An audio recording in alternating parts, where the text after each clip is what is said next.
পবিত্র মাহে রমজান উপলক্ষে বাঙালি সংস্কৃতির হরেক রকমের বাহারি দেশীয় খাবারের আয়োজনে প্রবাসের মাটিতেও মুখর সংযুক্ত আরব আমিরাতের ইফতার বাজার।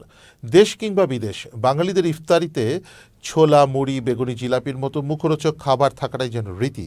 পিছিয়ে নেই প্রবাসে থাকা বাঙালিরাও। ডিউটি শেষে এসে ইফতার তৈরি করা অনেকটাই কষ্টকর, তাই চাকুরিজীবীরা রেস্টুরেন্ট থেকে কিনে ইফতার করতে স্বাচ্ছন্দ্য বোধ করেন এবং বাসার তুলনায় দোকানে তৈরি ইফতারের দাম সাশ্রয়ী হওয়ায় খুশি ক্রেতারা, যে কারণে প্রতিদিন এসব রেস্তোরাঁয় ভিড় বাড়ছে। বিগত সময়ের তুলনায় দুবাই, শারজাহ ও আজমানে দেশীয় ইফতার সামগ্রী বেচা বিক্রি কয়েক গুণ বেড়েছে। বিক্রেতারা বলেন, এখানে বাংলাদেশি সব আইটেমের ইফতার পাওয়া যায়। প্রবাসী বাংলাদেশিরা এসব ইফতার আইটেম বেশি কিনেন।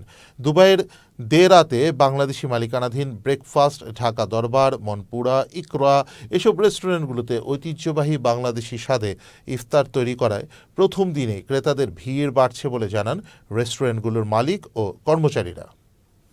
ঢাকা দরবার দুবার মধ্যে অন্যতম একটা ফেমাস রেস্টুরেন্ট। এখানে বিশেষ করে বিভিন্ন প্রকারের খাবার, অসংখ্য প্রকার খাবার এখানে মানুষের মনমতো।